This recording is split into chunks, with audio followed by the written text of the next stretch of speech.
মানুষকে সবচাইতে বেশি গুনাহ করতে উৎসাহিত করে কয়টা জিনিস? চারটা জিনিস। আরো জোরে বলেন কয়টা?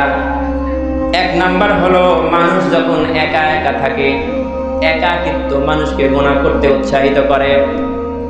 বাড়িতে কেউ নাই, একা একা বসে আছে, ছেলে হোক মেয়ে হোক, তখন পাশের বাড়ির জৈনা বেগম কি করতেছে ওই খবর নেয় নাই কি নেয় না? নাই তো নাকি? এজন্য গুনাহ করার এক নাম্বার উৎস হলো একাকিত্ব। একা একা থাকা যাবে না, সব সময় সঙ্গী নিয়ে থাকতে হবে।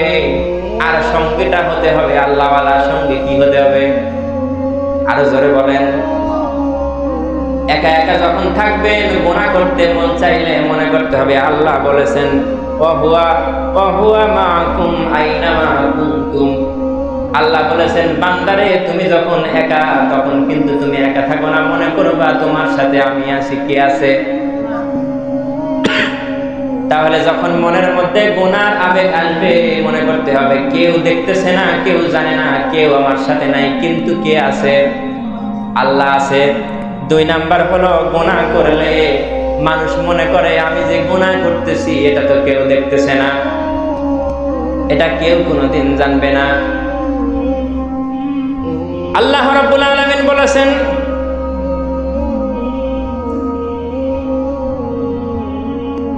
তুমি যে কি করো, গুনাহ করতেছো, ভাবতেছো কেউ দেখে না, কেউ জানে না, কিন্তু আমার আল্লাহ রাব্বুল আলামিন জানে কি জানে না? শুধু জানেই না, তোমার অন্তরের মধ্যে কি হয় সেই খবরে কিন্তু আল্লাহর কাছে আছে না নাই? তুমি কালো গ্লাসের মধ্যে দিয়া কার দিকে তাকাও এই খবরও কিন্তু আল্লাহ জানে।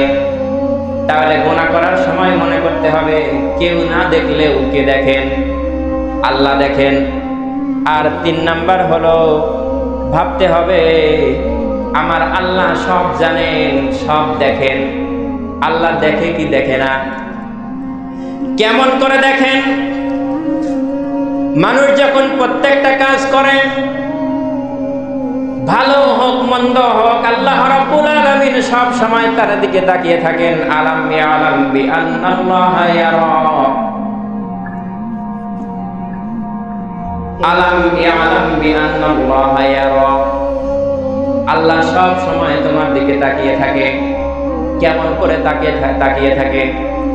অনেক সময় মানুষ তাকিয়ে থাকে, কেমন করে তাকিয়ে থাকে? আল্লাহ রাব্বুল আলামিন তার নবীকে ডাক দিয়ে জানাই দিচ্ছেন সূরা হাসর 14 নম্বর আয়াত, ইন্না রাব্বাকা লাবিল মিরসাদ। আল্লাহু আকবার। আল্লাহ রাব্বুল আলামিন শুধুমাত্র তাকিয়েই থাকেন না, তোমার দিকে তাকায় থাকে এবং সময়ের অপেক্ষা করতে থাকে। ইন্না রাব্বাকা লাবিল মিরসাদ। এখানে মিরসাদ শব্দের ব্যাখ্যা হলো এরকম ভাবে এসেছে, মিরসাদের ব্যাখ্যা হলো এরকম, যখন কোন শিকারী শিকার করার জন্য শিকারে বের হয়, বলেন তো দেখি ওই শিকারীর বন্দুকের তাক একদিকে আর ওর চোখ বুঝি আরেকদিকে থাকে, তার শব্দের দিকে বন্দুকের তাক ওই দিকে থাকে। আল্লাহ রাব্বুল আলামিন শুধু তাকায় থাকে না, এমন ভাবে তাকায় থাকে একেবারে শিকারীর মতো করে সময়ের অপেক্ষায় থাকে। এরপরে 4 নাম্বার হলো বেপরোয়া ভাব। গুনাহ করলে আর কি হবে? আমি যে অপরাধ করতেছি, মনে মনে ভাবে আমি তো একা, আমাকে কেউ দেখতেছে না, আমি গুনাহ করতেছি, কেউ জানবে না, কেউ দেখছে না, এরকম মনের মধ্যে বেপরোয়া ভাব নিয়ে গুনাহ করে। সুতরাং এই 4টা অভ্যাস ত্যাগ করতে হবে। সূরা ইনফিতারের মধ্যে আল্লাহ রাব্বুল আলামিন বলেছেন মানুষ যখন গুনাহ করে, মানুষ গুনাহ করার সময় আল্লাহ দেখে, তাকায়া দেখে। আপনি আপনার একটা ছোট্ট ছেলে যদি আপনার সামনে থাকে, গুনাহ করতে আপনি লজ্জা বোধ করেন, আরে ছেলেটা সব জেনে ফেলবে, ঠিক কিনা? আমার কুকর্মের কথা সবাই জেনে যাবে, লজ্জা লাগবে, শরম হবে। অথচ গুনাহ করো বান্দা, আল্লাহ রাব্বুল আলামিন তোমার দিকে সব সময় তাকিয়ে থাকেন। আমার আল্লাহ রাব্বুল আলামিন যখন কোন মানুষ গুনাহ করে শুধুমাত্র ডাক দিয়া বলে, ইয়া আইয়ুহাল ইনসানু মা গররাকা বিরাব্বিকাল কারীম।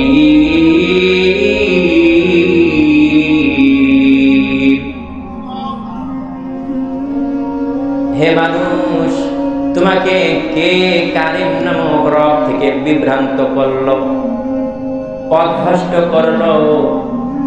তোমাকে কারীম নামক রব থেকে বিভ্রান্ত করে গুনার দিকে ধাবিত করাইলো।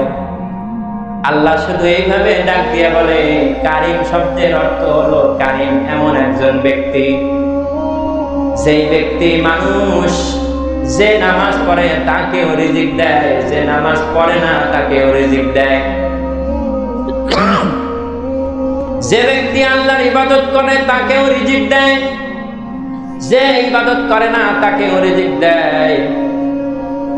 আল্লাহর নাফরমানি করলেও রিজিক দেয়, চন্দ্রের আলো দেয়, সূর্যের আলো দেয়, অক্সিজেন দেয়। কথা বলেন ঠিক কিনা? এমন রবকে কারীম রব বলা হয় বান্দারে। আল্লাহ তখন আফসোস করে ডাক দিয়ে বলে, ইয়া আইয়ুহাল ইনসান মা গররাকা বিরাব্বিকাল কারীম। হে মানুষেরা, তোমাকে কে কারীম নামক রব থেকে বিতাড়িত করে গুনার দিকে ধাবিত করাইলো?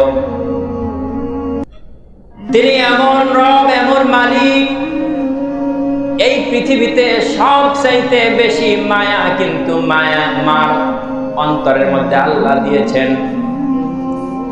বলেন তো দেখি, ওই আল্লাহ, যে আল্লাহ আমাদেরকে সৃষ্টি করেছেন, মায়ের চাইতে মায়া বেশি না কম?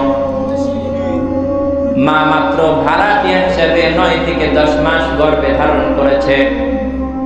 সেই মায়ের অন্তরে যদি এত মায়া হয়, মা কিন্তু চোখ বানায় নাই, মা কিন্তু কান বানায় নাই, মুখটাও বানায় নাই, মাত্র ভাড়াটিয়া হিসেবে পেটের মধ্যে ধারণ করেছিল। সেই মায়ের যদি এত মায়া হয়, বলেন তো, যেই আল্লাহ চোখ দিয়েছে, কান দিয়েছে, ব্রেন দিয়েছে, বিবেক বুদ্ধি, সুন্দর সুস্থ দেহ দিয়েছে, ওই আল্লাহর মায়া আরো বেশি না কম? ওই কারীম নামক রব ডাক দিয়া বলে, বান্দারে, কে তোমাকে আমার থেকে বিভ্রান্ত করলো, বিতাড়িত করে গুনার দিকে ধাবিত করাইলো?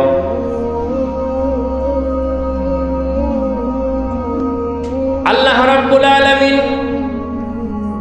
এইরকম ভাবে ডাক দিয়া বলেন, যেই চোখ দিয়া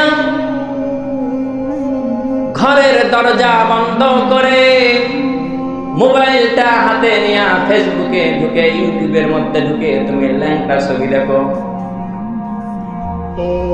আর মনে মনে ভাবতেছো, আমার তো দরজা জানালা বন্ধ, কেউ দেখতেছে না। ঘরের দরজা জানালা বন্ধ করে যখন তুমি জেনায় লিপ্ত হও, ওই সময় ওই কারীম নামক রব ঘরের ভেন্টিলেটরের ফাঁকা দিয়ে, দরজার নিচের ফাঁকা দিয়ে বাতাস দেয়, যেন আমার বান্দা মরে না যায়। ঠিক কিনা?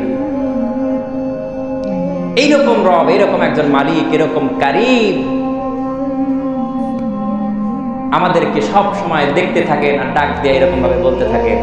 যাই হোক, আমি অনেক দূর চলে গিয়েছি, আমরা একটু পেছনের দিকে ফিরে আসি। তাহলে কি বলতেছিলাম? যে গুনাহ ছাড়ার সহজ রাস্তা, 1 নম্বর কি করতে হবে?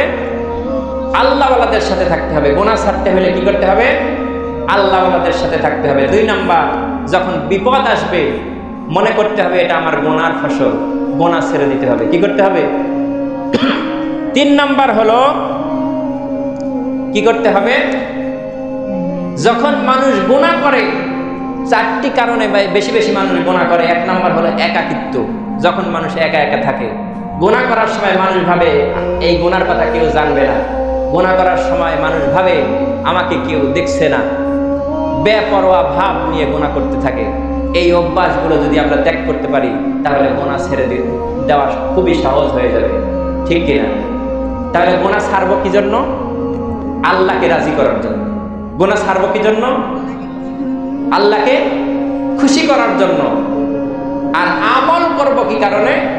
আল্লাহকে রাজি রাখার জন্য, ঠিক কিনা? শুধু তাই নয়,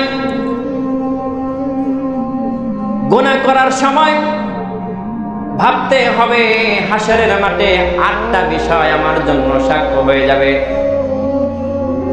বান্দারে, আল্লাহ বলতেছে, বান্দারে তুমি যে গুনাহ করতেছো আর মনে মনে ভাবতেছো, তুমি গুনাহ করলে কেউ দেখে না, কেউ জানে না, কেউ শুনতেছে না, কিন্তু জেনে রাখো হাসরের মাঠে তোমার বিপক্ষে 8টা সাক্ষ্য দাঁড় করাবো আমি। 1 নাম্বার সাক্ষ্য হলো হাত। তোমার হাত সেই দিন সাক্ষ্য দিবে যখন তোমাকে তোমার আমলনামা তোমার হাতে দেওয়া হবে, তখন মুখ দিয়ে বলবে এই আমলনামা মনে হয় আমার না, এত গুনাহ তো আমি করি নাই। আল্লাহ রাব্বুল আলামিন সুন্দরভাবে বলে দিলেন তোর মুখটাকে বন্ধ করে দেওয়া হবে। আল ইয়াওমা নাখতিমু আলা আফওয়াহিহিম ওয়া তুকাল্লিমুনা আইদিহিম ওয়া তাশহাদু আরজুলুহুম বিমা কানু ইয়াকসিবুন। আল্লাহ রাব্বুল আলামিন বলবে তোর মুখটাকে বন্ধ করে দিলাম। তখন কথা বলবে তোর 2 হাত। হাত সাক্ষ্য দিবে আল্লাহ আমি জানি এই হাত দিয়ে কত অপরাধ করেছে, সব অপরাধ একটা একটা করে বর্ণনা দিতে থাকবে। 2 নাম্বার হলো জমিন সাক্ষ্য দিবে। জমিন বলবে আল্লাহ যেইখানে দাঁড়িয়ে তোমার এই বান্দা গুনাহ করেছিল, অপরাধ করেছিল, আমি সেই জমিন সাক্ষ্য হয়ে আছি। জমিন সুন্দর করে সাক্ষ্য দিবে। সূরা জিলজাল আয়াত নাম্বার 4, ইয়াউমা ইযিন তুহাদ্দিসু আখবারাহা। জমিন কি করবে? সাক্ষ্য দিবে। তাহলে হাসরের মাঠে বাঁচার কিন্তু কোনো কায়দা নেই।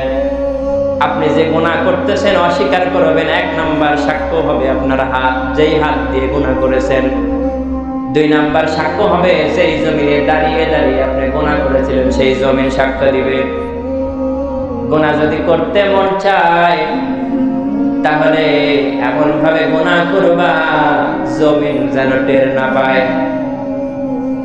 আল্লাহ রাব্বুল আলামিন বলেছেন বান্দারে কেমনে করবা?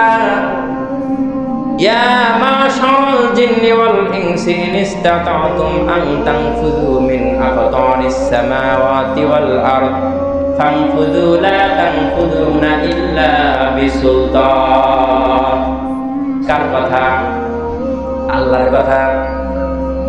তুমি যদি পারো তাহলে আল্লাহর এই জমিন, ওই আসমানের নিচ থেকে বের হয়ে যাও। কোথায় যাবা?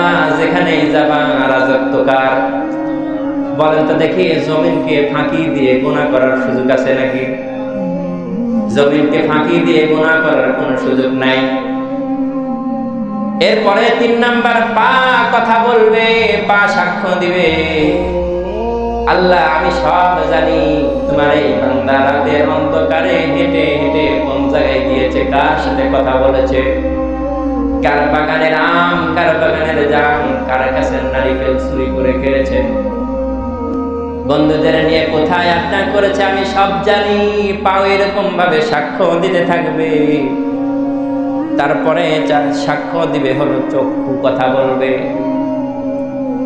এই যে চোখ দিয়ে তুমি পর নারীর দিকে ফেল ফেল করে তাকায়া থাকো, মোবাইল, ফেসবুক, ইউটিউবের মধ্যে ঢুকে উলঙ্গ নারীদের নিত্য বেহাপনা দেখো,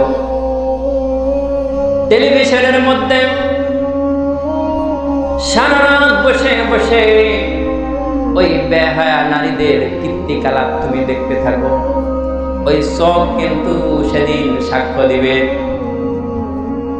কত সুন্দরভাবে আল্লাহ রাব্বুল আলামিন সূরা হামিম সাজদা 20 নম্বর আয়াতের মধ্যে এরকম ভাবে ঘোষণা করে দিলেন, তোমার চক্ষু তোমার বিরুদ্ধে সাক্ষ্য দিবে, কান সাক্ষ্য দিবে, কান বলবে। আমার আল্লাহ কানের মধ্যে হেডফোন লাগাইয়া পৃথিবীর কোনো মানুষ শুনে নাই এরকম গান শুনেছে, বাজনা শুনেছে, অশ্লীল গানগুলো শুনেছে। চামড়া সাক্ষ্য দিবে, চামড়া।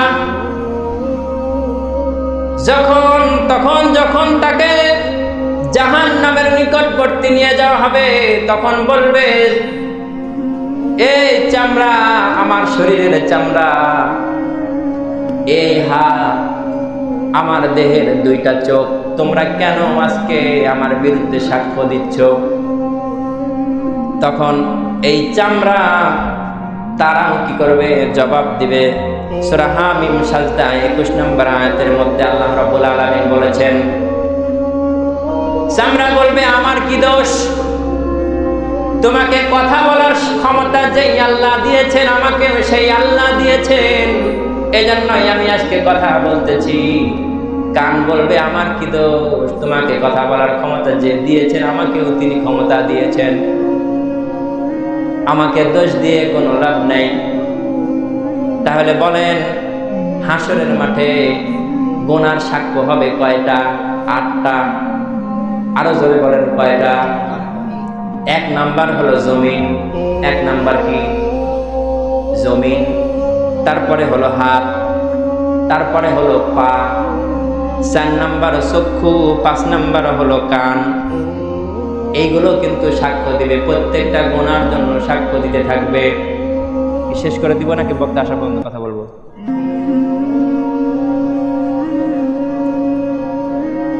আচ্ছা, ঠিক আছে।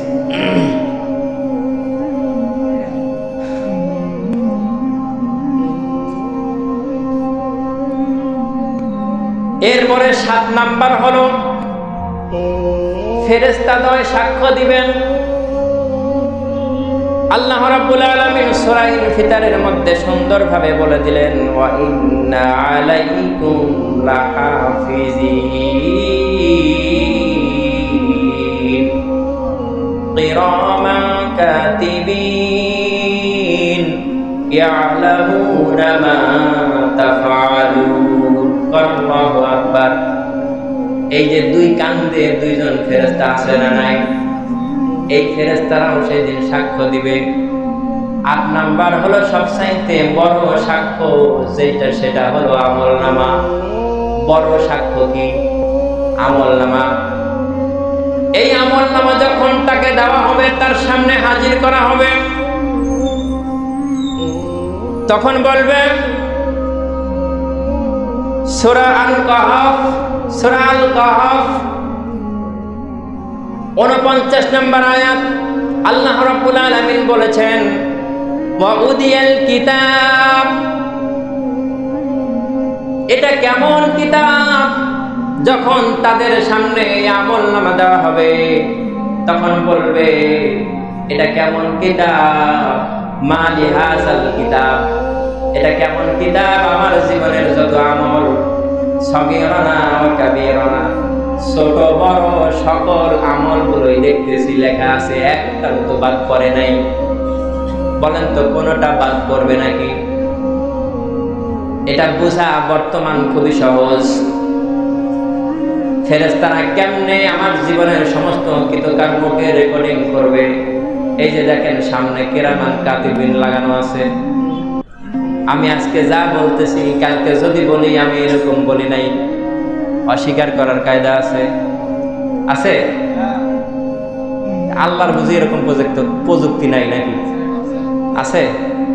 কিরামান কাতিবিন সাক্ষ্য দিবে। 8 নাম্বার আমলনামা যখন হাজির করা হবে, এই ফেরেশতারা সব লিখে লিখে আমলনামা যখন দিবে, আমলনামা পেয়ে মারবে চিৎকার বান্দা। আমলনামা পেয়ে কি করবে? চিৎকার মারবে। বক্তা আসতেছে না? আসুক। তাহলে আমরা একটু আবার পেছনে ফিরে যাই। আচ্ছা, গুনাহ ছাড়া আজকের আলোচনার বিষয় কি? গুনাহ ছাড়া সহজ রাস্তা। আল্লাহ রাব্বুল আলামিন কোরআনুল কারীম সূরা জুমার 22 নম্বর আয়াতের মধ্যে বলেছেন, أفمن شرح الله صدره للإسلام فهو على نور من ربه যার অন্তরকে যার পক্ষকে আল্লাহ রাব্বুল আলামিন ইসলামের জন্য করে দিয়েছেন, কবুল করেছেন, আল্লাহ রাব্বুল আলামিন ওই ব্যক্তিকে সব সময় দিন রাত 24 ঘন্টা আল্লাহর নূরের মধ্যে, আল্লাহর নূর দ্বারা বেষ্টনী করে রাখেন। কোন সুবহানাল্লাহ।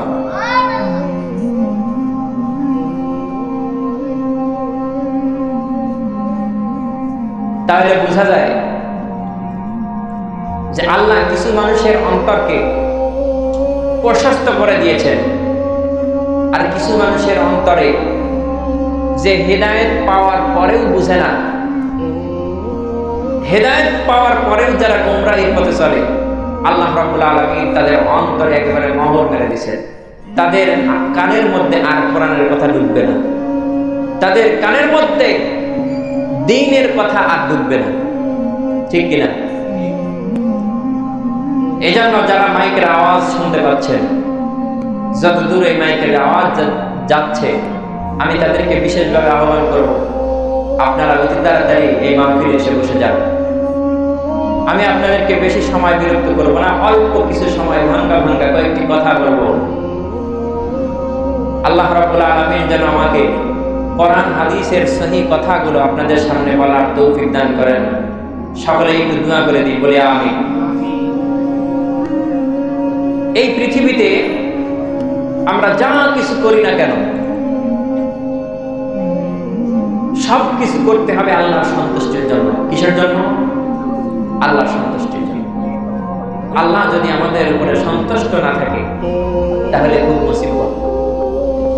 আর আল্লাহ যদি আমাদের উপরে সন্তুষ্ট থাকে তাহলে মৃত্যুর সময় আল্লাহ রাব্বুল আলামিন আমাদেরকে ডাক দিবেন।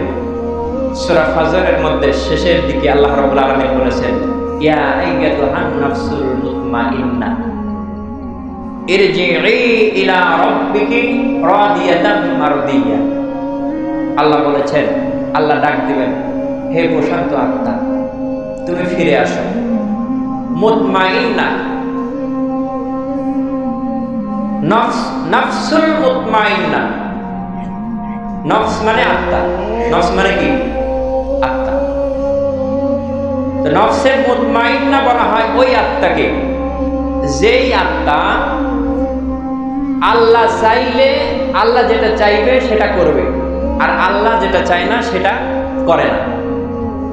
আল্লাহর খুশিতে সে খুশি, যেই কাজে আল্লাহ বেজার হয় সেই কাজে সে বেজার। আল্লাহর ইচ্ছার বিরুদ্ধে সে কোনো কাজ করে না। এর নাম হলো নফসে মুতমাইন্না। এর নাম কি? নফসে মুতমাইন্না। আর একটা নফস আছে নফসে আম্মা। এই নফস শুধু খারাপ কাজ করতে চায়। শুধু কি করতে চায়? খারাপ কাজ করতে চায়। আর একটা আছে হলো যখন ভালো কাজ দেখে তখন ভালো কাজের দিকে উৎসাহিত হয়, আবার যখন খারাপ কাজ দেখে তখন খারাপ কাজের দিকে উৎসাহিত হয়। এখন বলেন তো, আমাদের নফসকে আমরা কোনটা বানাতে চাই? নফসে মুতমাইন্না নাকি নফসে আম্মার নাকি নফসে লাওয়ামা? নফসে মুতমাইন্না। কেন করব? আমরা যদি আমাদের নফসকে নফসে মুতমাইন্না করতে পারি তাহলে আল্লাহ রাব্বুল আলামিন আমাদের মৃত্যুর সময় ডাক দিবেন, ইয়া আইয়াতুহান নাফসুল মুতমাইন্না ইরজিই ইলা রাব্বিকি রাদিয়াতান মারদিয়া। আল্লাহ রাব্বুল আলামিন কোরআনুল কারীম সূরা ফজরের মধ্যে এই আয়াত নাযিল করে দিয়ে বলে দিলেন, হে প্রশান্ত আত্মা, তুমি ফিরে আসো। কিভাবে ডাকবেন? হাদিসের মধ্যে সেই কথাগুলো আসছে, ফেরেশতারা আসবে, এসে বলবে, ফেরেশতারা ব্যবহার করবে, হে প্রশান্ত আত্মা তুমি বের হও, উখরুজি, বের হও। বের হওয়ার মানে হলো সে তার নির্দিষ্ট জায়গা, নির্দিষ্ট ঘরের মধ্যে আছে, সেখান থেকে বের হওয়া। কিন্তু এই আত্মার, এই নফসের দীর্ঘদিন দেহের সাথে বসবাস করার জন্য দেহের সাথে একটা মায়ার সৃষ্টি হয়েছে, সে দেহ থেকে বের হতে চায় না। ফেরেশতারা যখন বলে বের হও বের হও, এই নফস দেহ থেকে বের হতে চায় না। যারা নফসে মুতমাইন্না, আল্লাহ রাব্বুল আলামিন তখন তাদেরকে সুন্দর করে ডাক দিয়া বলেন, আল্লাহ ডাকের সিস্টেমটা, কৌশলটা একটু পাল্টিয়ে বলেন, ইয়া আইয়াতুহান নাফসুল মুতমাইন্না ইরজিই ইলা রাব্বিকি রাদিয়াতাম মারদিয়া। আল্লাহু আকবার। হে প্রশান্ত আত্মা, তুমি কি করো? ইয়া আইয়াতুহান নাফসুল মুতমাইন্না ইরজিই, তুমি ফিরে আসো, ইলা রাব্বিকি। বলেন তো, বের হওয়া আর ফিরে আসার মধ্যে পার্থক্য আছে না নাই? বের হওয়ার মানে হলো তার নির্দিষ্ট, তার নিজের ঘরের মধ্যে আছে, ওখান থেকে বের হওয়া। আর আল্লাহ কৌশল চেঞ্জ করে বলতেছেন, ইরজিই ইলা রাব্বিকি, তুমি ফিরে আসো, ফিরে আসো। তার মানে তুমি আসলে যেই জায়গায় আছো এইটা তোমার আসল জায়গা নয়, তুমি যেই দেহের মধ্যে আছো এইটা তোমার আসল বসবাসের জায়গা নয়, সুতরাং সেখান থেকে ফিরে আসো। তখন আত্মা প্রশ্ন করে, আল্লাহ কেমনে ফিরে আসবো? তখন বলে, ইরজিই ইলা রাব্বিকি, তোমার রবের দিকে ফিরে আসো। কিভাবে ফিরে আসবা? তোমার রব তোমার উপরে সন্তুষ্ট। রাব্বিকি রাদিয়াতাম মারদিয়া, তুমি তোমার রবের দিকে ফিরে আসো, তোমার রব তোমার প্রতি সন্তুষ্ট। ফাদখুলি ফি ইবাদি ওয়াদখুলি জান্নাতি। প্রশ্ন করবে কোথায় ফিরে আসবো? আল্লাহ রাব্বুল আলামিন ফেরেশতাদেরকে বলবেন, ফেরেশতারা ওই বান্দার বাসস্থল জান্নাতটাকে একটু তার সামনে তুলে ধরো। ফেরেশতারা জান্নাতটাকে তার সামনে তুলে ধরবেন। আল্লাহ রাব্বুল আলামিন বলবেন, এই যে দেখো তোমার আসল জায়গা জান্নাত, এইখানে তুমি ফিরে আসো। আল্লাহ বলতেছেন, তুমি তোমার রবের সন্তুষ্ট অবস্থায় ফিরে আসো। কোথায় ফিরে আসবা? এই জান্নাতের মধ্যে, এই জান্নাতে তুমি প্রবেশ করো। যারা হাফেজ আছে, আলেম আছে, এরা বুঝতে পেরেছে মাঝখানে কিন্তু আরেকটা আয়াত আছে, ফাদখুলি ফি ইবাদি ওয়াদখুলি জান্নাতি। তুমি ইবাদতকারীদের অন্তর্ভুক্ত হও আর জান্নাতে প্রবেশ করো। আচ্ছা বলেন তো, আল্লাহ রাব্বুল আলামিন সরাসরি এখানে বললেই তো পারেন তুমি জান্নাতে প্রবেশ করো, কিন্তু কেন বললেন ফাদখুলি ফি ইবাদি? ইবাদতকারীদের অন্তর্ভুক্ত হও আর জান্নাতে প্রবেশ করো। ইবাদতকারীদের অন্তর্ভুক্ত হওয়ার দরকার কি? তার কারণটা হলো এরকম, একটা উদাহরণ দিলে ভালো বুঝবেন। নতুন জামাই যখন শ্বশুর বাড়ি যায়, বলেন তো আদরটা কেমন? খুবই ভালো। আপনাদের কথার সাইজ থেকে মনে হচ্ছে আপনারা শ্বশুর বাড়ি যায় মনে হয় মায়ের খাইছেন নাকি? কথাই তো আছে, জামাই আদর, শ্বশুর বাড়ি মধুর হানি, ঠিক না? তবে আদরের সিস্টেম আছে।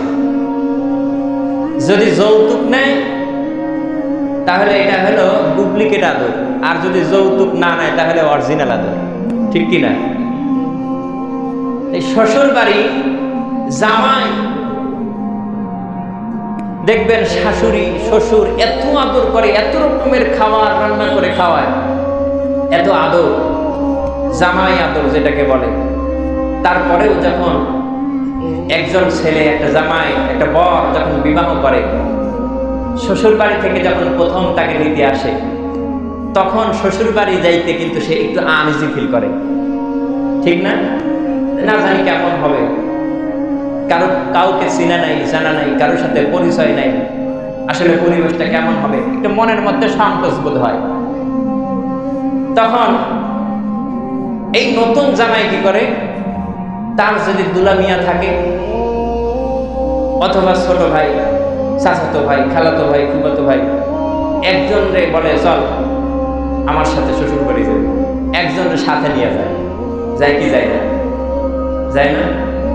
এত আদর, তারপরেও মনের মধ্যে একটু সংকোচ হচ্ছে, শ্বশুর বাড়ি যাওয়ার সময় আবার আরেকজনের সাথে নিয়ে যায়, যায় না?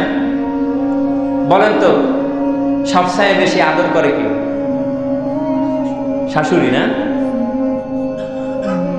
তো শ্বশুর বাড়ি তো এই জন্য ভাবছেন যে সবচেয়ে বেশি আদর করে হলো শাশুড়ি। আসলে সবচাইতে পৃথিবীর মধ্যে আদর করে হলো মা। সবচাইতে বেশি আদর করে কে? মা। আর সবচাইতে বেশি আদর দেখাই হলো শাশুড়ি। এইটা যেই কপাল পোড়া বুঝে না, এই কিন্তু গন্ডগোল বাধায় ফেলে। মনে করে আরে শাশুড়ি কত ভালো, কত রকমের খাবার রান্না করে আমার সামনে নিয়ে খাওয়ায়, মা তো একদিনও এরকম আয়োজন করে না, ঠিক না? তো যাই হোক, আপনারা না বুঝে বলে ফেলছেন, ভাবছেন যে শ্বশুর বাড়ি, যেহেতু শ্বশুর বাড়ি তো শাশুড়ি বেশি আদর করে। কেমন আদর করে শাশুড়ি মেয়েটা একবার ছাইরে দিয়ে দেখেন, ঠিক কি না? তো যাই হোক, এই শ্বশুর বাড়ি যাওয়ার সময় একজনকে কিন্তু সাথে করে নিয়ে যায়, যাতে করে তার সংকোচ বোধ না হয়, সঙ্গ দেওয়ার মতো একজন থাকে। আল্লাহ রাব্বুল আলামিন যদি সরাসরি বলেন জান্নাতে প্রবেশ করো, তখন বান্দা চিন্তায় পড়ে যাবে, এত বড় জান্নাত আমি একা একা তো যাবো, না জানি কেমন হবে, সংকোচ বোধ হবে, মনের মধ্যে ভয় হবে। এজন্য আল্লাহ রাব্বুল আলামিন বলেছেন ফাদখুলি ফি ইবাদি, তুমি ইবাদতকারীদের অন্তর্ভুক্ত হও, দলবদ্ধ হয়ে সবাই মিলে জান্নাতে যাও। সুবহানাল্লাহ। একা একা কোনো জায়গায় ভালো লাগে? একা একা কোনো জায়গায় কিন্তু ভালো লাগে না। এজন্য আল্লাহ রাব্বুল আলামিন বলেছেন তোমরা ইবাদতকারীদের দলভুক্ত হও আর জান্নাতে প্রবেশ করো। সুবহানাল্লাহ। আল্লাহ রাব্বুল আলামিন আমাদের মৃত্যুর সময় এইভাবে ডাক দিক, ইয়া আইয়াতুহান নাফসুল মুতমাইন্না ইরজিই ইলা রাব্বিকি রাদিয়াতান মারদিয়া, হে প্রশান্ত আত্মা তুমি ফিরে আসো তোমার রবের দিকে, তোমার রব এখন তোমার উপরে রাজি। আচ্ছা, রব শুধু রাজি হলেই হবে? নিজেরা তো রাজি হওয়া লাগবে নাকি? রবকে রাজি করতে হলে কিছু করা লাগবে, না এমনি এমনি হবে? কিছু করা লাগবে, এমনি এমনি রব রাজি হবে না। শুধু রব রাজি থাকলো কিন্তু আপনি রাজি থাকলেন না, তাহলে কিন্তু কাজ হবে না। একদিন মনে করেন বাইরে দেখলেন, রাস্তায় যাচ্ছেন, এক পাগলা খুব লাফাচ্ছে, এর আনন্দের শেষ নাই। পাগলা বলতেছে, জিজ্ঞেস করা হলো কিরে পাগলা খবর কি, তুই এত আনন্দ করতেছিস, লাফাচ্ছিস কারণ লাগে? বলতেছে মোল্লা তুমি তো জানো না, আমি তো কাম একটা ঘটায় ফেলাইছি, খুব শুভ একটা কাজ। আমি অল্প কয়েকদিনের মধ্যেই এই এলাকার এমপির মেয়েরে বিয়ে করব। বুঝতে পারছেন? পাগলা লাফাচ্ছে এই আনন্দে, এমপির মেয়েরে কি করবে? বিয়ে করবে। তখন হুজুর বলতেছে কিরে পাগলা তুই আর কোনো কাজ পাইলি না? বলতেছে আরে মোল্লা কাজ তো আমি অর্ধেক করে আগায় ফেলাইছি। কারণ বিয়া করতে দুইজনের রাজি লাগে, একটা হলো ছেলে আর একটা মেয়ে। পাগলা মনে মনে ভাবতেছে আমি তো বিয়ে করবো, আমি তো রাজি, তাহলে কাজ তো অর্ধেক আগাই গেছে, ঠিক কি না? এখন বলেন তো কাজ আসলে অর্ধেক আগাইছে নাকি সবটুকুই বাকি আছে? কারণ মেয়ে তো রাজি হওয়া লাগবে। তো এইরকম শুধু কাজ নিজে নিজে অর্ধেক আগাই নিতে হবে না, আল্লাহ শুধু রাজি থাকলে হবে না, নিজেরও রাজি থাকা লাগবে। আর আল্লাহ রাজি তখনই হবে যদি আমরা আল্লাহকে রাজি করতে পারি। তো আল্লাহকে রাজি করতে হবে কেমনে? গোনাকে ছেড়ে দিয়ে। আল্লাহকে রাজি করতে হবে কেমনে? গোনা ছেড়ে দিয়ে। আল্লাহকে রাজি করতে হবে কিভাবে? আমলকে বৃদ্ধি করে। আমার কথা কি বুঝতেছেন আপনারা? বুঝতেছেন? আমি ভাঙ্গা ভাঙ্গা কথা বলবো, খুব বেশি সুর দিয়ে একেবারে জমায় আলোচনা করতে পারবো না, এগুলো উড়া ধরে আলোচনা করতে পারি না। কিন্তু আজকের এই মাহফিল থেকে আমাদের শিক্ষা নিতে হবে। কি করতে হবে? রাজি আছেন সবাই? সবাই রাজি আছে? ভালোই হচ্ছে না? এই মাহফিল থেকে আমাদের শিক্ষা নিতে হবে আমরা রবকে কিভাবে রাজি করব? গোনা ছেড়ে দিয়ে। রবকে কিভাবে রাজি করব? আমলকে বৃদ্ধি করে। আজকের এই মাহফিলের দুইটা কর্মসূচি আমরা নিয়ে বিদায় হব ইনশাআল্লাহ। একটা হলো আল্লাহকে রাজি করব। 1 নাম্বার কর্মসূচি কি? একটু কথা বলেন, কাকে রাজি করব? আল্লাহকে রাজি করব। 2 নাম্বার কর্মসূচি হলো শুধু রাজি করলেই হবে না, রাজি রাখতে হবে। রাজি করলেই হবে না, রাজি রাখতে হবে। তাহলে 2 নাম্বার হলো আল্লাহকে রাজি রাখবো। 1 নাম্বার আল্লাহকে রাজি বা সন্তুষ্ট করব, 2 নাম্বার আল্লাহকে সন্তুষ্ট রাখবো ইনশাআল্লাহ। তো কিভাবে রাখবেন? কারণ রাজি করার চাইতে রাজি রাখা কিন্তু বেশি কঠিন কাজ। আরেকটা উদাহরণ দিলে ভালো বুঝবেন। মনে করেন আপনি মাছ ধরতে গেছেন, এখন পানির মধ্যে বড় একটা শোল মাছ আপনি ধরছেন জাপটায়া কাদর মধ্যে। শোল মাছের কানের মধ্যে দিয়ে আঙ্গুল ঢুকাইয়া শোল মাছ পানি থেকে উপরে উঠায় নিয়া এখন ব্যাগে ঢুকাইতে হবে, বুঝতে পারছেন? এবার কানের মধ্যে আঙ্গুল দিয়ে কাদর মধ্যে থেকে উপরে উঠাইছেন, কোনো মতো একটু হাতটা নরম হয়েছে, পাটা একটু ফসকে গেছে, শোল মাছ কয় সালাম আমি গেলাম, ঠিক কিনা? কাদর মধ্যে পানির মধ্যে মাছ ধরা যতটা কঠিন, তার চাইতে বেশি কঠিন পানি থেকে উপরে উঠায় ব্যাগে ঢোকানো, ঠিক কিনা? এখন বলেন তো, এই মাছটা যদি আপনি না পাইতেন আপনার কি কোনো আফসোস ছিল? কিন্তু পাওয়ার পরে ছুটে গেলে আফসোসটা কেমন হবে? আল্লাহকে আমরা রাজি করলাম, কিন্তু রাজি আমাদের উপরে থাকলো না। মরার সময় যদি আল্লাহ আমাদেরকে ইয়া আইয়াতুহান নাফসুল মুতমাইন্না বলে ডাক না দেয়, তাহলে আমাদের মৃত্যু হবে একেবারে বেঈমানের মতো। কথা বলেন ঠিক কিনা? সুতরাং রাজি করতে হবে এবং রাজি রাখতে হবে। বিষয়টা কি বুঝে আসতেছে? আচ্ছা, রাজি করব কেমনে? গুনাহ ছেড়ে দিতে হবে, সমস্ত গুনাহগুলো ছেড়ে দিতে হবে, আর আমলকে বাড়াইতে হবে, তাহলে আল্লাহ আমাদের উপরে রাজি হবেন। গুনাহ ছেড়ে দিলে আল্লাহ রাজি হবেন, আর আমল বাড়াইলে আমাদের উপরে রাজি থাকবেন। তাহলে আজকের আলোচনার বিষয় হলো, আমরা গুনাহ তো ছাড়তেই চাই, কিন্তু হুজুর পারি না, তো কেমনে ছাড়বো? আজকের আলোচনার বিষয় হলো, এতক্ষণ যা বললাম আলোচনাটা বোঝানোর জন্য, যে আজকের আলোচনার বিষয় হলো গুনাহ ছাড়ার সহজ রাস্তা। গুনাহ ছাড়ার কোন রাস্তায় আমরা গুনাহ ছাড়তে পারবো? এখন কি বুঝে আসছে? তাহলে আজকের আলোচনার বিষয় কি? গুনাহ ছাড়ার সহজ রাস্তা। একটু বলেন, আলোচনার বিষয় কি? গুনাহ ছাড়ার। আজকে পড়া মুখস্থ করে যাবো ইনশাআল্লাহ। যারা যুবক ভাই আছেন, পড়া কিন্তু ধরবো মাঝে মধ্যে। যদি না পারেন ক্লাসের মতো মুরগি বেরোবো, মুরব্বীরা ভয় পায় না, আপনারা কিছু বলবো না, কারণ আপনারা তো বাপ, আপনারা তো বাপের মতো, বুঝতে পারছেন? তাহলে আলোচনার বিষয় কি? গুনাহ ছাড়ার সহজ রাস্তা। গুনাহ ছাড়ার, আমরা গুনাহ ছাড়তে চাই কি চাই না? সবাই চাই। আরো জোরে বলেন, কারা কারা চান? একটু হাত তুলে দেখেন তো।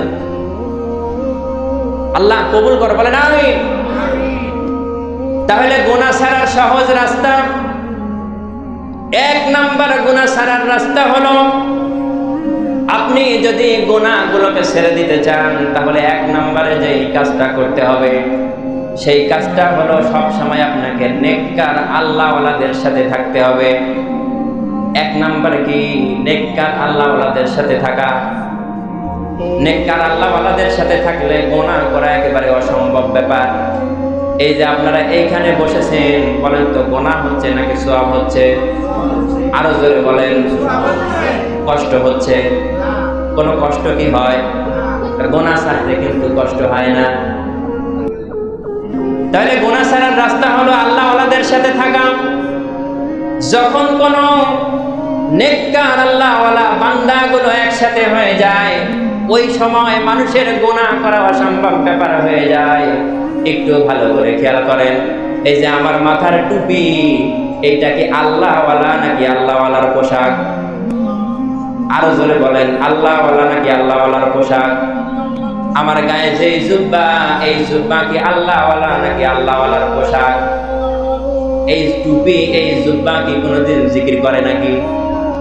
এই টুপি জুব্বা কোনোদিন নামাজ পড়ে নাকি? পড়ে না।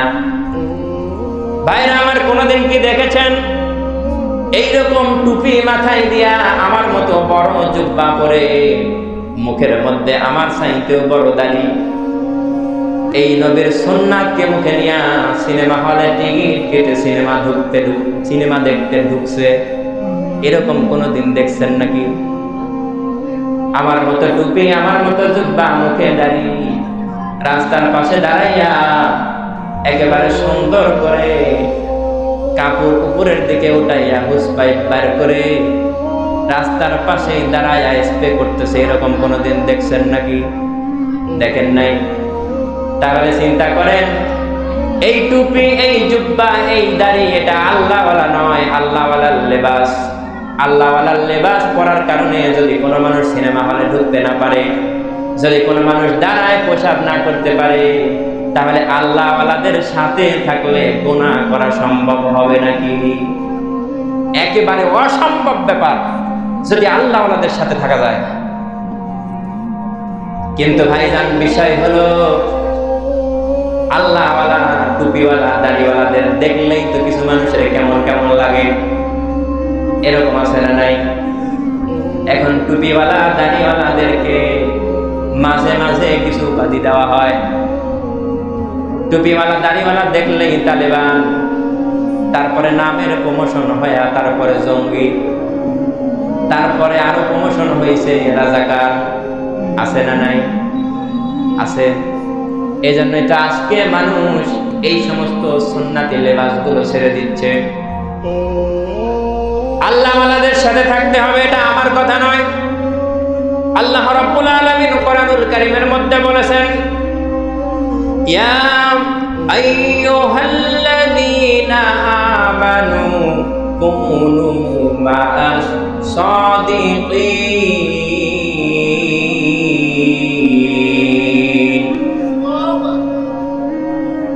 তোমরা, ইয়া আইয়ুহাল্লাযীনা আমানু, হে ঈমানদারেরা, তোমরা কি করো? কুনু মা'আস সাদিকিন, সত্যবাদীদের বন্ধু হয়ে যাও। সুবহানাল্লাহ। কার কথা? আল্লাহর কথা। তাহলে 1 নাম্বার গুনাহ ছাড়ার রাস্তার নাম কি? আল্লাহওয়ালাদের সাথে থাকা। 1 নাম্বার গুনাহ ছাড়ার রাস্তার নাম কি? আল্লাহওয়ালাদের সাথে থাকা। আর 2 নাম্বার হলো, যখন কোনো বিপদ আপদ আসবে মনে করতে হবে এটা আমার গুনার ফসল। কোন বিপদ আসলেই মনে করতে হবে এটা আমার গুনার ফসল। আবার বিপদ আসলেই কিছু মানুষ, আল্লাহ বলেছেন মানুষকে বিপদ আপদ মুসিবত দিয়ে পরীক্ষা করেন। তাহলে এরকম কিন্তু মনে করা যাবে না আমার উপরে বিপদ আসছে, আমি মনে হয় কি যেন একটা হয়ে গেছি। বিপদ আপদ আসলে মনে করতে হবে গুনার ফসল। সূরা মারিয়াম 96 নম্বর আয়াতের মধ্যে আল্লাহ রাব্বুল আলামিন বলেছেন, দেখবেন কিছু মানুষ সংসারে কোনো শান্তি নাই, ছেলে কথা শোনে না, স্ত্রী কথা শোনে না, সংসারের মধ্যে কোনো শান্তি নাই। স্ত্রী একদিকে, ছেলে আর একদিকে, ও আর একদিকে যায়, এরকম আছে না নাই? মনে করতে হবে স্ত্রী কথা শুনে না, এটা আমার গুনার ফসল। আমার স্ত্রী কথা শুনে না, আমিও তো আমার মালিকের কথা শুনি না। আমার ছেলে আমার কথা শুনে না, আমিও তো আমার মালিকের কথা মতো চলি না। এরকম মনে করতে হবে। কিন্তু আজকে আমাদের সমাজে এমন কিছু মানুষ আছে, ছেলে যদি কথা না শুনে, স্ত্রী যদি কথা না শুনে, আমাদের মতো হুজুরদের কাছে যায়, বলে হুজুর স্ত্রী তো কথা শুনে না, দয়া করে একটু পানি পরা দেন, তাবিজ ভরে দেন। এরকম আছে না? কিছু মানুষ মনে করে যে আমরা হুজুরদেরকে এই দুনিয়াতে পাঠাইছে শুধু পানি পরার তাবিজ দেওয়ার জন্য, আর কোনো কাজ মনে হয় হুজুরদের নাই। বুঝতে পারছেন? আচ্ছা বলেন তো, তাবিজ দিয়ে সব কাজ হয়? পানি পরা দিয়ে কি সব হয়? তাবিজ দিয়ে যদি সব কাজ হতো, তাহলে আল্লাহর হাবিব সাল্লাল্লাহু আলাইহি ওয়াসাল্লাম যুদ্ধের ময়দানে গিয়ে নিজে রক্তাক্ত হতেন না? হতেন? এখন হুজুর বলতেছে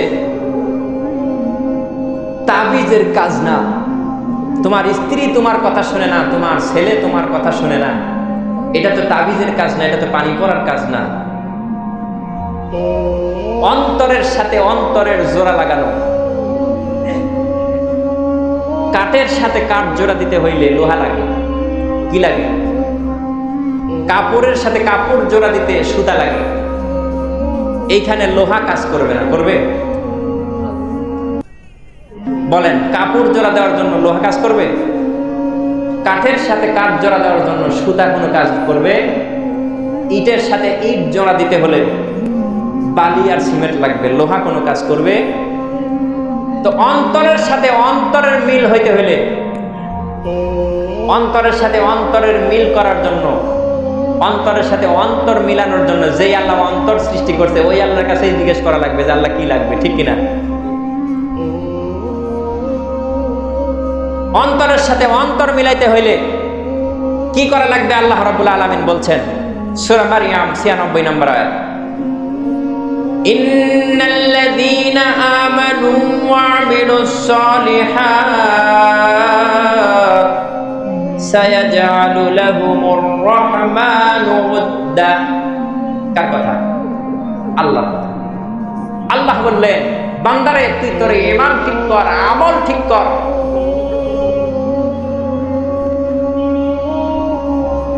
ঈমান ঠিক কর, আমল ঠিক কর, আল্লাহ তোর অন্তরের সাথে অন্তর মিলাই দিবে। কোন সুবহানাল্লাহ। কার কথা? আল্লাহর কথা। এখানে পানি পড়া কাজ করবে? করবে না। আল্লাহ বলছে, আর যেই আল্লাহ অন্তর বানাইছে, যেই আল্লাহ আত্মা বানাইছে, ওই আল্লাহ বলতেছে, বান্দা তুই ঈমান আমল ঠিক কর, দেখবি তোর স্ত্রী তোর কথা শুনবে, দেখবি তোর সন্তান তোর কথা শুনবে। এখন এই বেচারা খেপছে, কয় হুজুর আপনারা সুযোগ পাইলেই খালি ওয়াজ শোনান। বুঝতে পারছেন? আপনারা যেখানে সেখানে সব জায়গায় খালি ধর্মকে টানেন, বুঝছি। এটা দিয়ে কাজ হবে না। বউ রাগ করছে, তো কি জন্য রাগ করছে? আমি রাগটা মিটাইছি। ওই যে হিন্দি সিরিয়ালের মধ্যে একটা নতুন মডেলের শাড়ি দেখছে, এটা দেই নাই তাই রাগ হয়েছে। এর দাম আর কত হবে? না 10,000-ই হবে। দিমু, আজকেই কিনা দিব। দেখি অন্তরে অন্তর মিলে নাকি। বউরে দিমু, সাথে লাগলে শালিরেও একটা কিনে দিব, দরকার পড়লে শাশুড়িরেও একটা কিনে দিব। আগামী 3 বছরের বুকিং দিয়া দিব, বউ আর রাগ করবে না। বুঝতে পারছেন? এবার হুজুর হাত ধরে বলতেছে, এই বেটা শোন, দেখ আমার আল্লাহ কি বলতেছে, অন্তরের সাথে অন্তর মিলাইতে হলে কি করা লাগবে। আল্লাহ বলতেছে সূরা আনফাল 63 নম্বর আয়াতের মধ্যে আল্লাহ রাব্বুল আলামিন কি বলতেছেন? وألف بين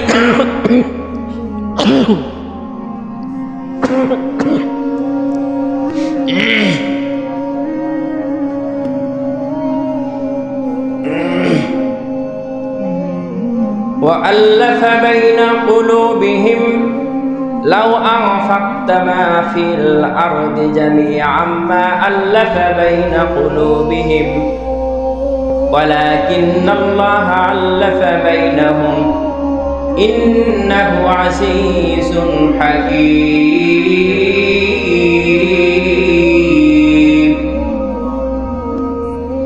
আল্লাহ রাব্বুল আলামিন বললেন,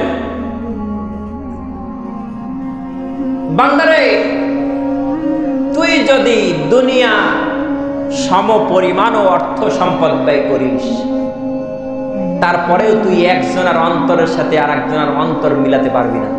কার কথা? আল্লাহর কথা। দুনিয়ার সম পরিমাণ অর্থ যদি ব্যয় করো, একজনের অন্তরের সাথে অন্তর মিলাইতে পারবে না। অন্তরের সাথে অন্তর মিলানোর কাজ হলো আমার আল্লাহর। আরো জোরে বলেন কার?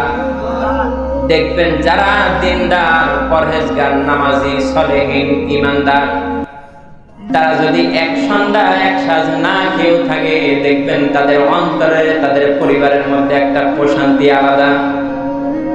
কিন্তু নামাজ নাই, দিন নাই, ধর্ম নাই, কোটি কোটি টাকার মালিক, অনেক বড় বাড়ির মালিক, তারপরেও দেখবেন শান্তি নাই।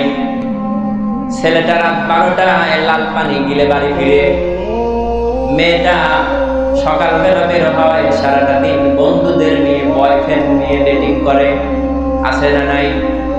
কারণ দ্বীনের শিক্ষা, দ্বীনের তালিম তাদের ভেতরে নাই।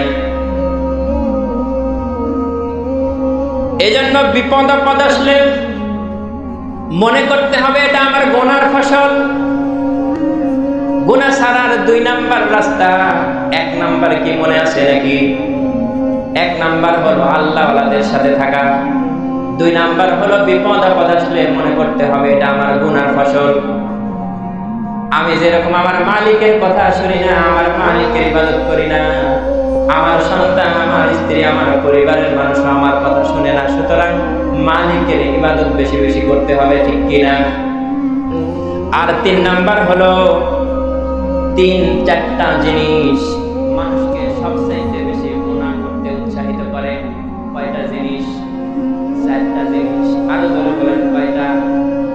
এক নাম্বার হলো মানুষ যখন একা একা থাকে, একা কিন্তু মানুষকে গুনাহ করতে উৎসাহিত করে।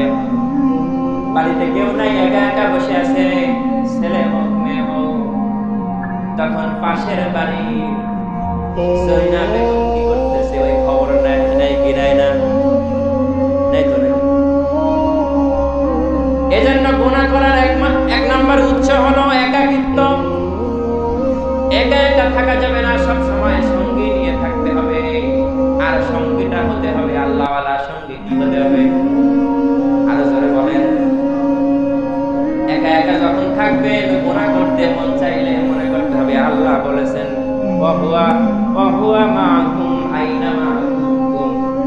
আল্লাহ বলেছেন বান্দারে তুমি যখন একা, তখন কিন্তু তুমি একা থাকো না, মনে করবা তোমার সাথে আমি আছি। কে আছে? তাহলে যখন মনের মধ্যে গুনার আবেগ আসবে, মনে করতে হবে কেউ দেখতেছে না, কেউ জানে না, কেউ আমার সাথে নাই, কিন্তু কে আছে? আল্লাহ আছে।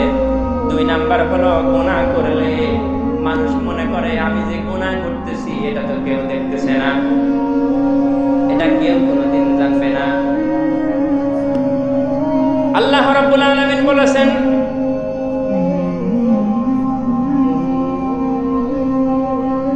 তুমি যে কি করো, গুনাহ করতেছো, ভাবতেছো কেউ দেখে না, কেউ জানে না, কিন্তু আমার আল্লাহ রাব্বুল আলামিন জানে কি জানে না? শুধু জানেই না, তোমার অন্তরের মধ্যে কি হয় সেই খবর কিন্তু আল্লাহর কাছে আছে না নাই?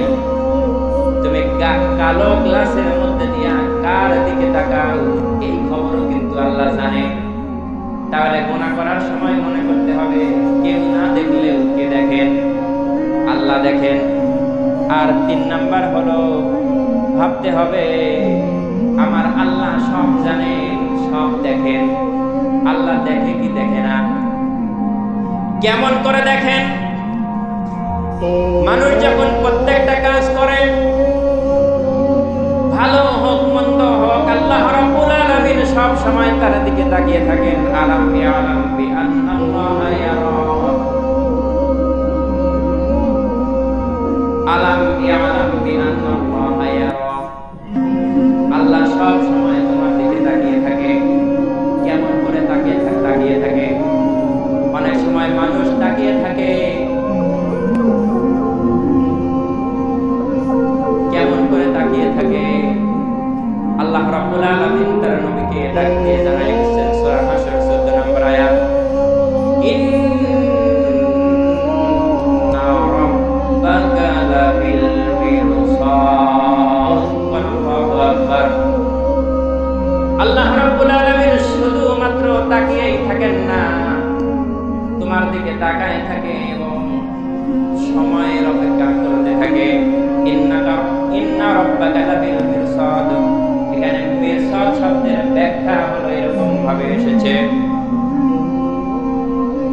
মিরসাদের ব্যাখ্যা হলো এরকম, যখন কোন শিকারী শিকার করার জন্য শিকারে বের হয়, বলেন তো দেখি ওই শিকারীর বন্দুকের তাক একদিকে আর ওর চোখ বুঝি আরেকদিকে থাকে, তার চোখ যেদিকে বন্দুকের তাক ওই দিকে থাকে। আল্লাহ রাব্বুল আলামিন শুধু তাকায় থাকে না, এমন ভাবে তাকায় থাকে একেবারে শিকারীর মতো করে সময়ের অপেক্ষায় থাকে। এরপরে 4 নাম্বার হলো বেপরোয়া ভাব। গুনাহ করলে আর কি হবে? আমি যে অপরাধ করতেছি, মনে মনে ভাবে আমি তো একা, আমাকে কেউ দেখতেছে না, আমি গুনাহ করতেছি, কেউ জানবে না, কেউ দেখছে না, এরকম মনের মধ্যে বেপরোয়া ভাব নিয়ে গুনাহ করে। সুতরাং এই 4টা অভ্যাস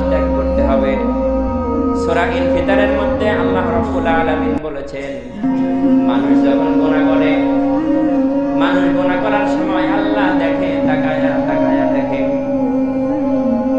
আপনি আপনার একটা ছোট্ট ছেলে যদি আপনার সামনে থাকে, গুনাহ করতে আপনি লজ্জা বোধ করেন, আরে ছেলেটা সব জেনে ফেলবে, ঠিক কিনা? আমার কুকর্মের কথা সবাই জেনে যাবে, লজ্জা লাগবে, শরম হবে। অথচ গুনাহ করো বান্দা, আল্লাহ রাব্বুল আলামিন তোমার দিকে সব সময় তাকিয়ে থাকেন। আমার আল্লাহ রাব্বুল আলামিন যখন কোন মানুষ গুনাহ করে, শুধুমাত্র ডাক দিয়া বলে, ইয়া আইয়ুহাল ইনসানু মা গররাকা বিরাব্বিকাল কারীম।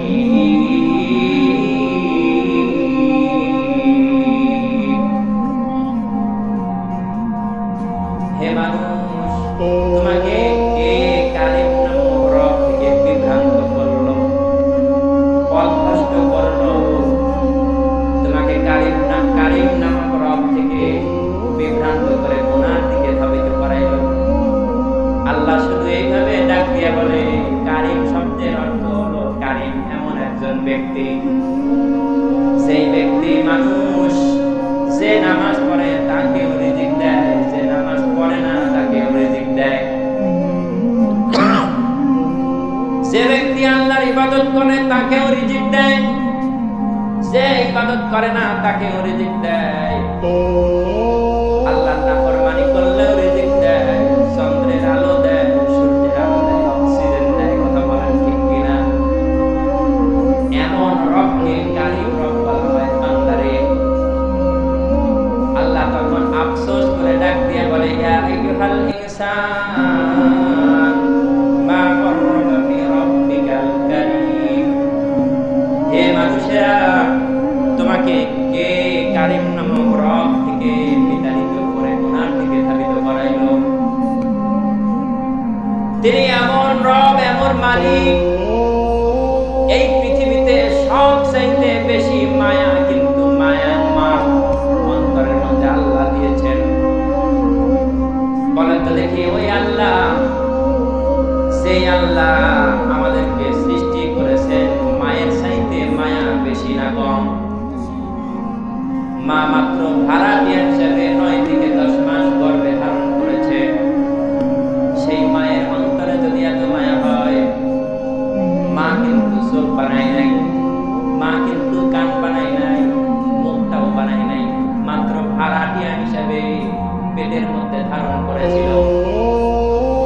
সেই মায়ের যদি এত মায়া হয়, বলেন তো, যেই আল্লাহ চোখ দিয়েছে, কান দিয়েছে, ব্রেন দিয়েছে, বিবেক বুদ্ধি, সুন্দর সুস্থ দেহ দিয়েছে, ওই আল্লাহর মায়া আরো বেশি না কম?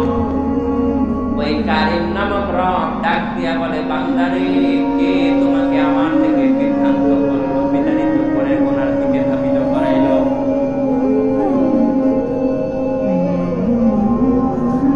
আল্লাহ রাব্বুল আলামিন এইরকম ভাবে ডাক দিয়া বলেন, যেই চোখ দিয়া ঘরের দরজা বন্ধ করে মোবাইলটা হাতে নিয়ে ফেসবুকে ঢুকে, ইউটিউবের মধ্যে ঢুকে ছবি দেখো, আর মনে মনে ভাবতেছো, আমার তো দরজা জানালা বন্ধ, কেউ দেখতেছে না। ঘরের দরজা জানালা বন্ধ করে যখন তুমি জেনায় লিপ্ত হও, ওই সময় ওই কারীম নামক রব ঘরের ভেন্টিলেটরের ফাঁকা দিয়ে, দরজার নিচের ফাঁকা দিয়ে বাতাস দেয়, যেন আমার বান্দা মরে না যায়। ঠিক কিনা? এইরকম রব, এরকম একজন মালিক, এরকম কারীম আমাদেরকে সব সময় দেখতে থাকে, ডাক দিয়ে এরকম ভাবে বলতে থাকে। যাই হোক, আমি অনেক দূর চলে গিয়েছি, আমরা একটু পেছনের দিকে ফিরে আসি। তাহলে কি বলতেছিলাম, যে গুনাহ ছাড়া সহজ রাস্তা, 1 নম্বর কি করতে হবে? আল্লাহওয়ালাদের সাথে থাকতে হবে। গুনাহ ছাড়তে হলে কি করতে হবে? আল্লাহওয়ালাদের সাথে থাকতে হবে। 2 নম্বর, যখন বিপদ আসবে মনে করতে হবে এটা আমার গুনার ফসল, গুনাহ ছেড়ে দিতে হবে। কি করতে হবে? 3 নাম্বার হলো কি করতে হবে? যখন মানুষ গুনাহ করে, 4টি কারণে বেশি বেশি মানুষ গুনাহ করে। 1 নাম্বার হলো একাকিত্ব। যখন মানুষ একা একা থাকে, গুনাহ করার সময় মানুষ ভাবে এই গুনার কথা কেউ জানবে না। গুনাহ করার সময় মানুষ ভাবে আমাকে কেউ দেখছে না, বেপরোয়া ভাব নিয়ে গুনাহ করতে থাকে। এই অভ্যাসগুলো যদি আমরা ত্যাগ করতে পারি, তাহলে গুনাহ ছেড়ে দেওয়া খুবই সহজ হয়ে যাবে। ঠিক না? তাহলে গুনাহ ছাড়বো কি জন্য? আল্লাহকে রাজি করার জন্য। গুনাহ ছাড়বো কি জন্য? আল্লাহকে খুশি করার জন্য। আর আমল করব কি কারণে? আল্লাহকে রাজি রাখার জন্য। ঠিক কি না? শুধু তাই নয়, গুনাহ করার সময় ভাবতে হবে হাসরের মাঠে 8টা বিষয় আমার জন্য সাক্ষ্য হয়ে যাবে। বান্দারে, আল্লাহ বলতেছে, বান্দারে তুমি যে গুনাহ করতেছো আর মনে মনে ভাবতেছো, তুমি গুনাহ করলে কেউ দেখে না, কেউ জানে না, কেউ শুনতেছে না, কিন্তু জেনে রাখো হাসরের মাঠে তোমার বিপক্ষে 8টা সাক্ষ্য দাঁড় করাবো আমি। 1 নাম্বার সাক্ষ্য হলো হাত। তোমার হাত সেই দিন সাক্ষ্য দিবে যখন তোমাকে তোমার আমলনামা তোমার হাতে দেওয়া হবে। তখন মুখ দিয়ে বলবে এই আমলনামা মনে হয় আমার না, এত গুনাহ তো আমি করি নাই। আল্লাহ রাব্বুল আলামিন সুন্দরভাবে বলে দিলেন, তোর মুখটাকে বন্ধ করে দেওয়া হবে। আল ইয়াওমা নাখতিমু আলা আফওয়াহিহিম ওয়া তুকাল্লিমুনা আইদিহিম ওয়া তাশহাদু আরজুলুহুম বিমা কানু ইয়াকসিবুন। আল্লাহ রাব্বুল আলামিন বলবে, তোর মুখটাকে বন্ধ করে দিলাম। তখন কথা বলবে তোর 2 হাত। হাত সাক্ষ্য দিবে, আল্লাহ আমি জানি এই হাত দিয়ে কত অপরাধ করেছে। সব অপরাধ একটা একটা করে বর্ণনা দিতে থাকবে। 2 নাম্বার হলো জমিন সাক্ষ্য দিবে। জমিন বলবে, আল্লাহ যেইখানে দাঁড়িয়ে তোমার এই বান্দা গুনাহ করেছিল, অপরাধ করেছিল, আমি সেই জমিন সাক্ষ্য হয়ে আছি। জমিন সুন্দর করে সাক্ষ্য দিবে। সূরা জিলজাল আয়াত নম্বর 4, ইয়াউমা ইযিন তুহাদ্দিসু আখবারাহা। জমিন কি করবে? সাক্ষ্য দিবে। তাহলে হাসরের মাঠে বাঁচার কিন্তু কোনো কায়দা নেই। আপনি যে গুনাহ করতেছেন অস্বীকার করবেন, 1 নাম্বার সাক্ষ্য হবে আপনার হাত, যেই হাত দিয়ে গুনাহ করেছেন। 2 নাম্বার সাক্ষ্য হবে সেই জমিনে দাঁড়িয়ে দাঁড়িয়ে আপনি গুনাহ করেছিলেন, সেই জমিন সাক্ষ্য দিবে। গুনাহ যদি করতে মন চায় তাহলে এমন ভাবে গুনাহ করবা জমিন যেন টের না পায়। আল্লাহ রাব্বুল আলামিন বলেছেন, বান্দারে কেমনে করবা? ইয়া মাশারাল জিন্নি ওয়াল ইনসি ইন ইসতাতা'তুম আন তানফুযু মিন আকতারিস সামাওয়াতি ওয়াল আরদ ফানফুযু লা তানফুযুনা ইল্লা বিসুলতান। কার কথা? আল্লাহর কথা। তুমি যদি পারো তাহলে আল্লাহর এই জমিন, ওই আসমানের নিচ থেকে বের হয়ে যাও। কোথায় যাবা? যেখানেই যাবা রাজত্ব কার? বলেন তো দেখি, জমিনকে ফাঁকি দিয়ে গুনাহ করার সুযোগ আছে নাকি? জমিনকে ফাঁকি দিয়ে গুনাহ করার কোনো সুযোগ নাই। এরপরে 3 নাম্বার পা কথা বলবে, পা সাক্ষ্য দিবে, আল্লাহ আমি সব জানি। তোমার এই বান্দা রাতে অন্ধকারে হেঁটে হেঁটে কোন জায়গায় গিয়েছে, কার সাথে কথা বলেছে, কার বাগানের আম, কার বাগানের জাম, কার গাছের নারিকেল চুরি করে খেয়েছে, বন্ধুদের নিয়ে কোথায় আড্ডা করেছে, আমি সব জানি। পাও এরকম ভাবে সাক্ষ্য দিতে থাকবে। তারপরে সাক্ষ্য দিবে, কথা বলবে। এই যে চোখ দিয়ে তুমি পরনারীর দিকে খেয়াল করে তাকায়া থাকো, মোবাইল, ফেসবুক, ইউটিউবের মধ্যে ঢুকে উলঙ্গ নারীদের নৃত্য বেহাপনা দেখো, টেলিভিশন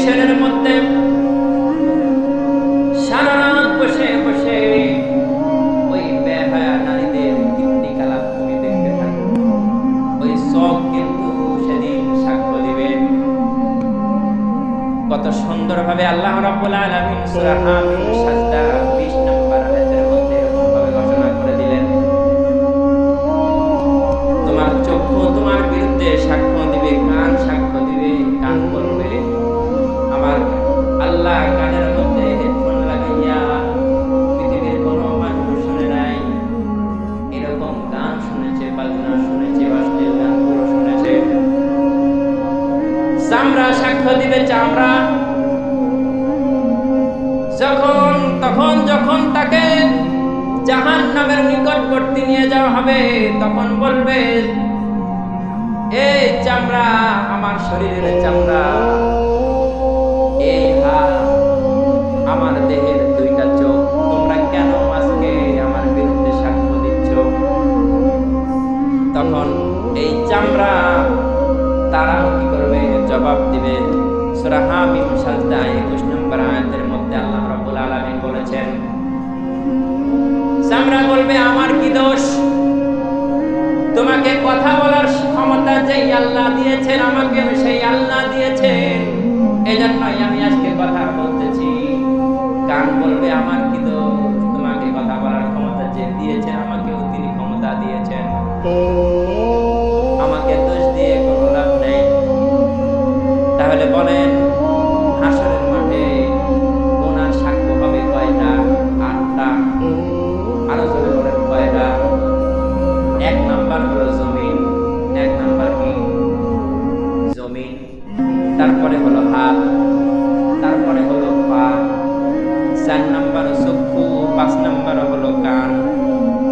এইগুলো কিন্তু সাক্ষ্য দিবে, প্রত্যেকটা গুনার জন্য সাক্ষ্য দিতে থাকবে। শেষ করে দিব নাকি বক্তা?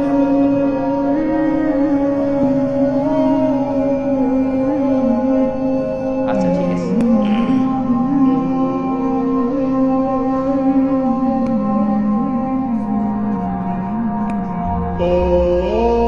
এরপরে 7 নাম্বার হলো ফেরেশতাদ্বয় সাক্ষ্য দিবেন। আল্লাহ রাব্বুল আলামিন সূরা ইনফিতারের মধ্যে সুন্দরভাবে বলে দিলেন, ওয়া ইন্না আলাইকুম লাহাফিজিন কিরামান কাতিবিন ইয়ালামুনা মা তাফআলুন। আল্লাহু আকবার। এই যে দুই কান্দে দুইজন ফেরেশতা আছে না নাই? এই ফেরেশতারাও সেদিন সাক্ষ্য দিবে। 8 নাম্বার হলো সবচাইতে বড় সাক্ষ্য, সেটা হলো আমলনামা। বড় সাক্ষ্য কি? আমলনামা। এই আমলনামা যখন তাকে দেওয়া হবে, তার সামনে হাজির করা হবে, তখন বলবে, সূরা আল-কাহফ 49 নম্বর আয়াত আল্লাহ রাব্বুল আলামিন বলেছেন, ওয়াউদিয়াল কিতাব। এটা কেমন কিতাব? যখন তাদের সামনে আমলনামা দেওয়া হবে তখন বলবে, এটা কেমন কিতাব? মালি হাযাল কিতাব। এটা কেমন কিতাব? আমার জীবনের যত আমল, সগীরানা ওয়া কাবীরানা, ছোট বড় সকল আমলগুলোই দেখতেছি লেখা আছে, একটা বাদ করে নাই। বলেন তো কোনটা বাদ করবে নাকি?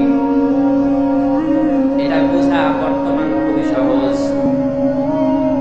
ফেরেশতারা কেমনে আমার জীবনের সমস্ত কৃতকর্মকে রেকর্ডিং করবে? এই যে দেখেন সামনে কিরামান কাতিবিন লাগানো আছে।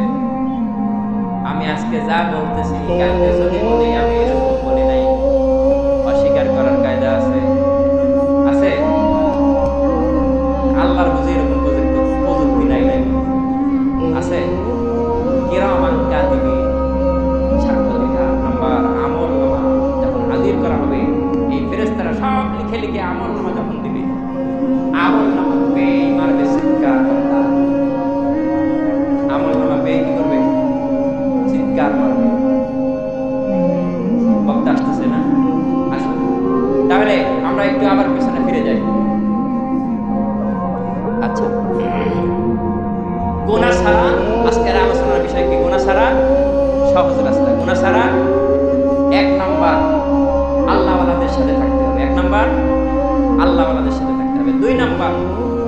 বিপদ আপদ আসলে মনে করতে হবে গুনার ফসল।